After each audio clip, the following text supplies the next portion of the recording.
MerpCon 3. Illinois University Library. We have Cason Snow.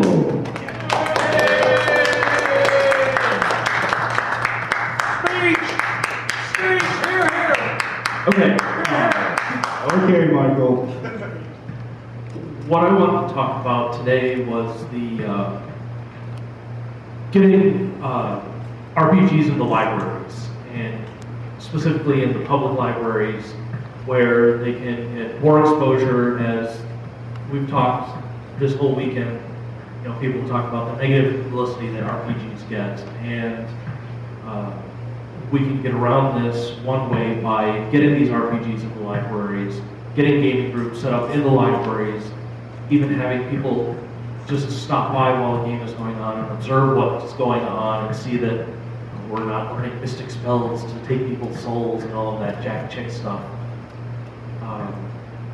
So Tolkien actually provides a really good gateway for this, because every public library has at least one copy of either The Hobbit or Lord of the Rings.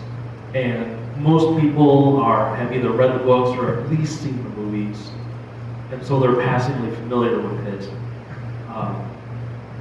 So this is a good gateway, because libraries are always concerned with what is it going to do for our collection, how is it going to enhance our services. Well, you can tie it then directly into the collection, and you're providing a service by generating more programming for the library. And one of the best ways to do this is to first talk to the library administration and see if they would be even open to this idea. And then if they are, just a second.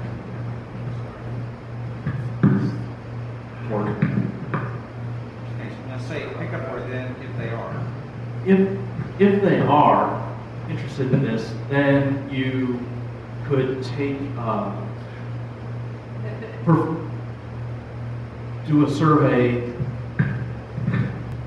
or just ask patrons as they come into the library, would they be interested in this, to find out if there's just any public interest as well.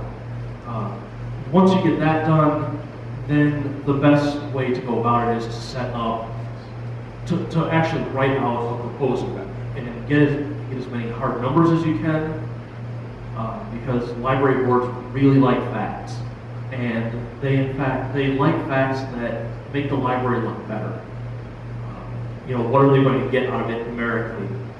I was just at a conference earlier this week on gaming in libraries, and the Charlotte Public Libraries or Charlottesville, South Carolina Public Libraries noticed a 300% increase in the use of the reference desk when they started running gaming tournaments on consoles, nothing related to the collection really at all. They noticed this jump in reference use. So you can use things like that as a way to show that these programs add to library use. And if you get people interested coming in, hey, I've never encountered any of this before, this is really fun, I want to read books on it, then you can circulate more of the core works or any secondary works that the library may have.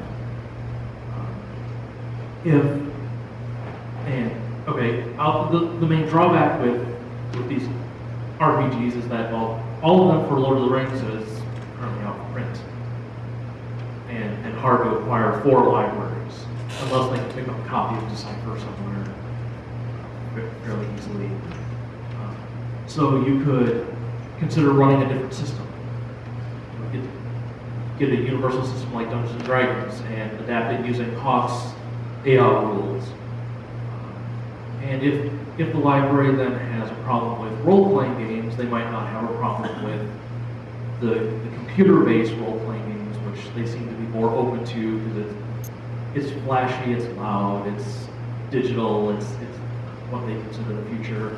You could maybe try and get a couple of copies of Lord of the Rings online, get that started. If that shows popularity, say, okay, now you've read the books, you've played this game with a set storyline.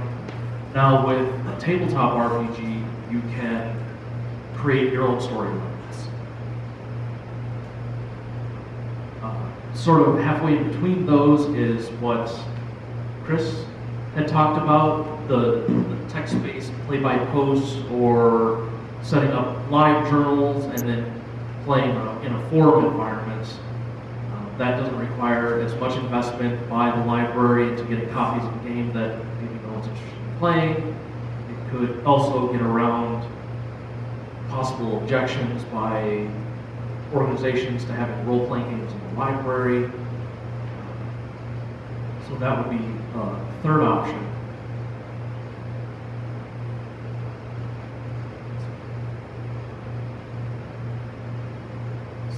So that, other than that, I would like to open up the floor then to questions, comments, concerns. What about D20? What about D20? What about D20? Would D20 be a way to get games, a current game system in the library? D20 would be great. They could download Hawk's conversion to, for Aeon, is Lord of the Rings conversion. If people don't, if they just want to play, or there's many free RPG systems out there that are settingless, like one off the top of my head would be Rises. It's not very numbers heavy, so it would be a way to get people that would see these RPGs and 900 pages worth of rules that you would need to read for D20, be scared off by it. Rises is 3.5 by 11 sheets of paper, double-sided. It's a very light system to get into. You could use it as an entry point. People enjoy it. You could come back and you could then introduce other more complex systems.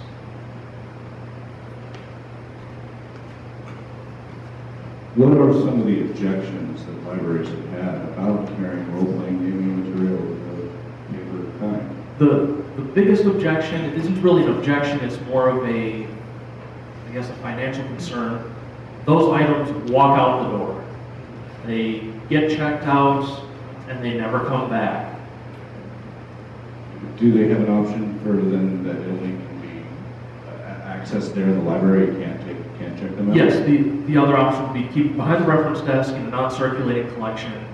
The problem with that is that it gets shelved with all the other ready reference items, and a lot of people tend not to use them. So the one thing you would want with this is to have these books out on the shelves so people can see them if they shelf browse, or have signage or whatnot saying, we have these available, ask at the reference desk. How about a new system where the library can print it out on demand? It doesn't matter if people take stuff. That would require, that gets into the whole licensing agreements that you'd have to work out with the companies.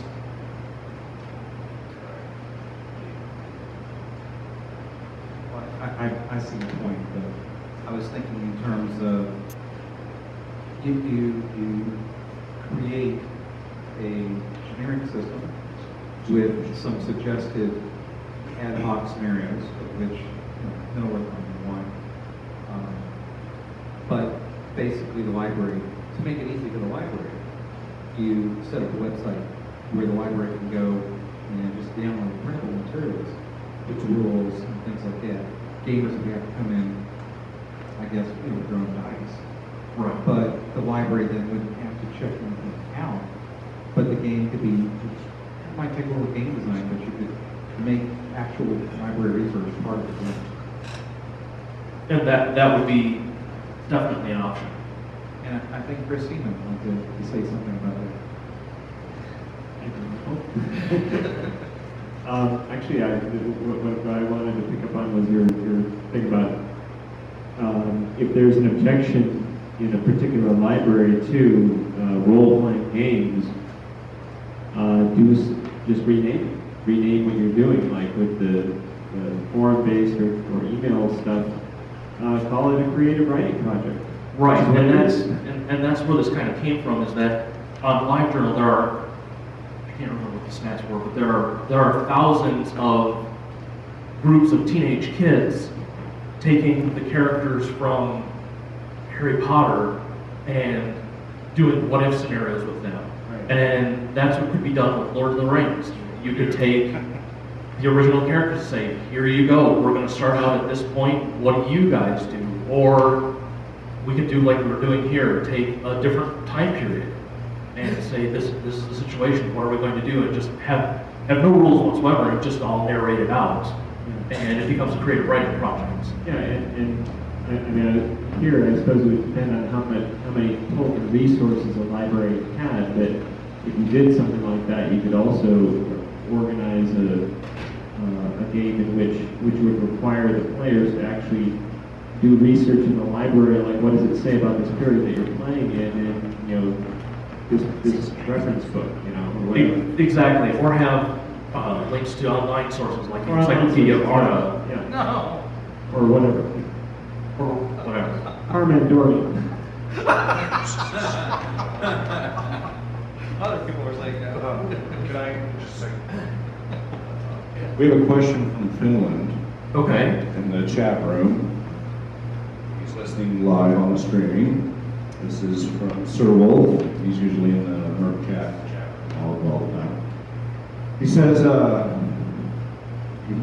in Finland, that in the youth section every Thursday, board gamers and such gather to play games. The libraries even have some role-playing gaming books there.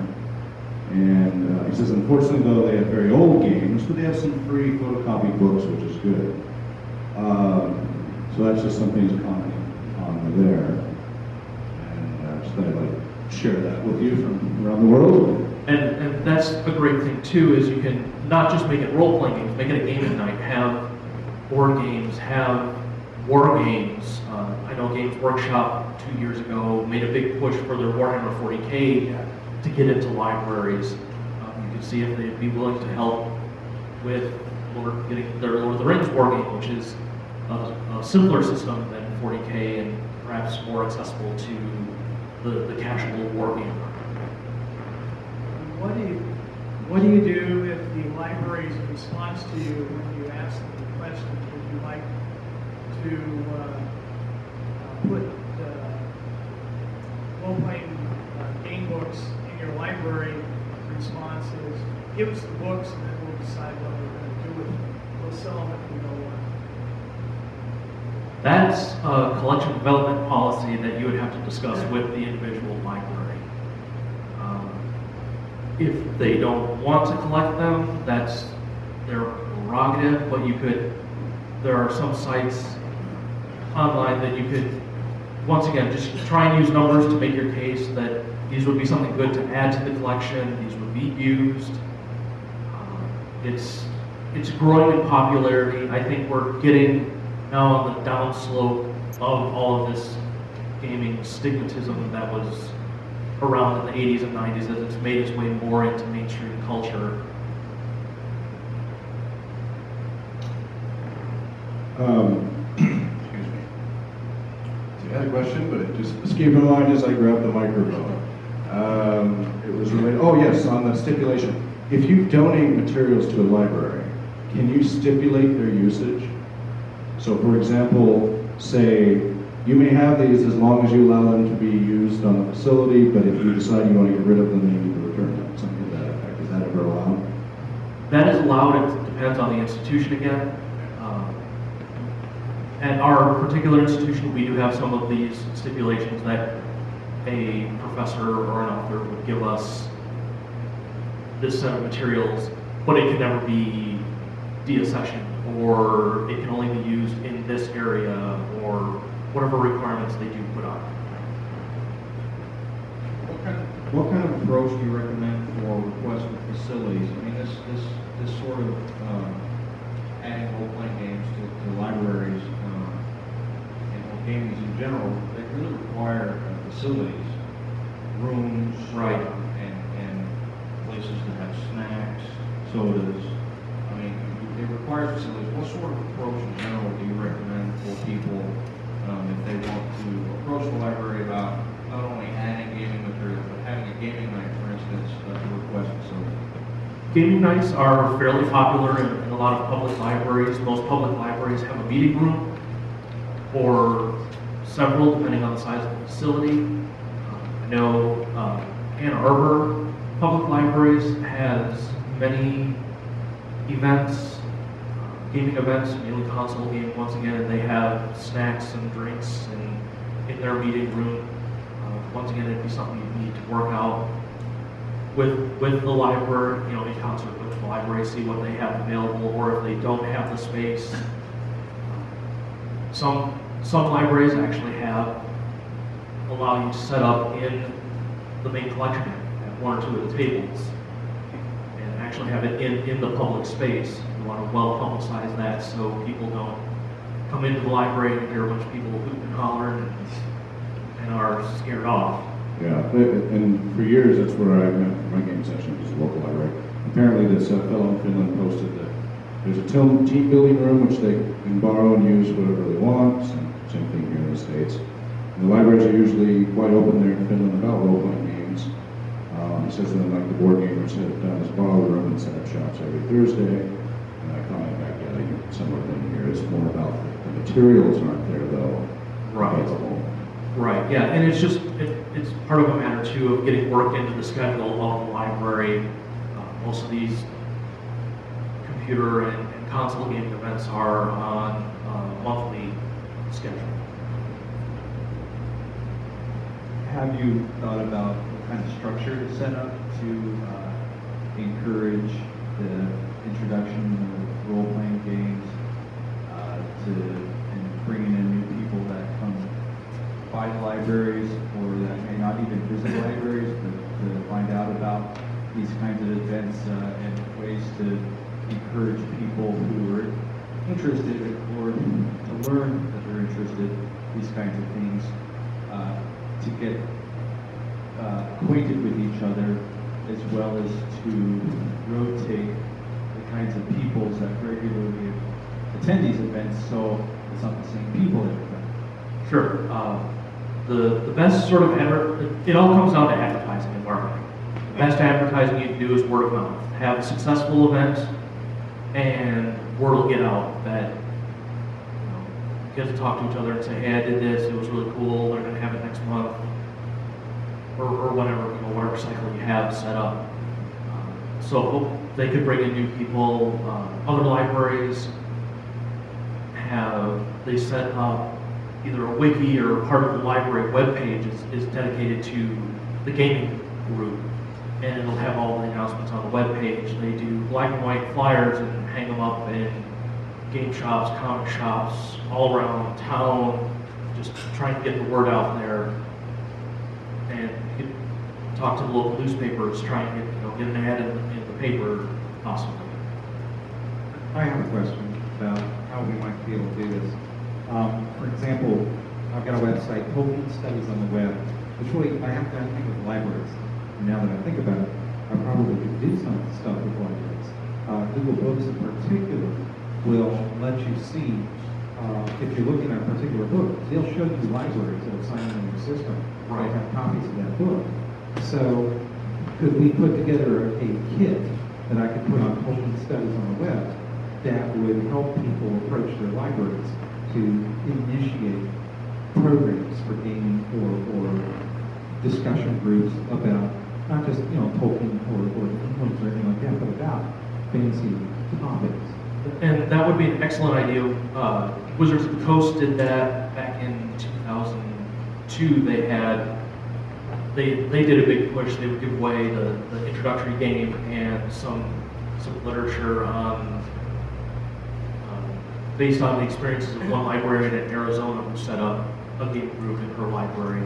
But if we could make do something generic, not generic, but more, not necessarily just strictly Tolkien focused, but more fantasy role playing in general, and have it available. And yes, so people could, if they wanted to broach this with the library, have suggestions and whatnot, have it hosted. We should discuss that. We should. We can exchange emails and get this rolling. It's got me thinking too. I mean, we have other lines for the most part under the GNU free documentation license. So I guess I should be talking to the library, shouldn't I, with that? Just getting it there, because it'll have adventures and stuff in it, upcoming issues. More from Finland here. He says, this is reference to the role-playing game materials in the libraries. It says, yes, materials are rare, but some libraries do carry Dungeons and Dragons. Actually, in Turku, the library had some new books. Doesn't think there's a policy there against role-playing games. The biggest problem here is that there's a lack of good rules in Finnish, Suomi. It says there's actually, of course, sections reserved for fantasy and science fiction books in Finland. I said, oh, over here, and I said, yeah, we have the same thing here. And it says rule books, though, are pretty rare. It says that's sad. A little smiley or frown face there.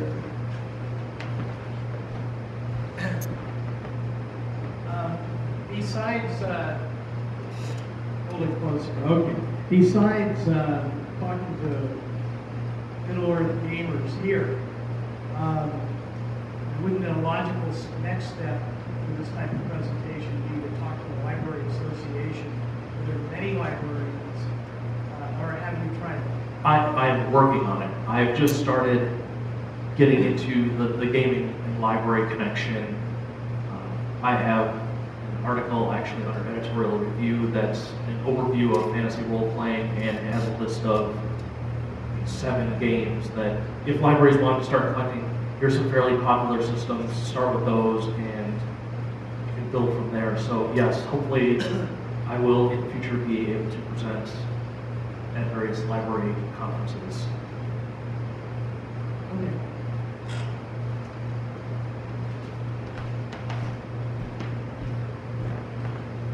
Somebody else? The fellow there in Finland just sent some link. Oh, he's listing that they do have some books in Finnish, but they're constantly borrowed, so they're really hard to get a hold of. Not saying they're getting lost, just that they're regularly checked out. And that right there would indicate a demand, though. You'd think maybe the libraries would be more responsive to that. Do they monitor that, like the level of constantly being checked out versus sitting on the shelves? They do to a degree. The public services do use studies, and if they see a copy as being used quite a bit, there's more requests for it. They'll, in the States in this day and age, they'll try and get it from someone else in their library network, in their library loan, a second copy. Or they may perhaps buy a second copy. The challenge that most libraries face, or like most people face, they run short on money in a hurry. So they have to really balance what community they're going to serve, how their money is going to be best spent. Maybe the best thing we need to do is get as many role-player gamers in as staff in the library system and just take it over. And work our way up the, academic. Exactly. Well, and it's getting people into the libraries, getting people to ask for these books. Once you show that demand really goes up for them, and then it can benefit the library more than just them having to go out and buy more books. Using the reference desk to access a guide online or... So I see people all the time putting stuff up on eBay or elsewhere trying to sell off their Iron Crown Enterprises, MerpCon and stuff. A lot of them say they're sad to do it, etc. Some of them, it's just that it's lying around, they want to get rid of it. For those people that's just lying around, they want to get rid of it, what's the best way to go about maybe considering donating to the local library? How should they approach their library or online, or what are resources available for doing donations like that? There aren't really any nationwide policies because, once again, it varies from institution to institution.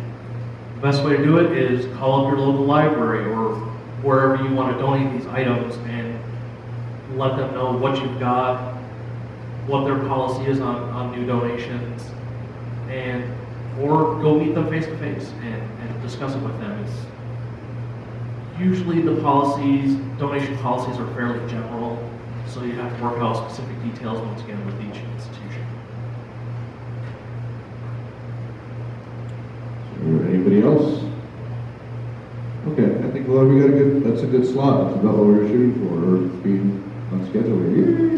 All right, well, thank you, Cason Snow, very much. Appreciate it. Thanks for having me.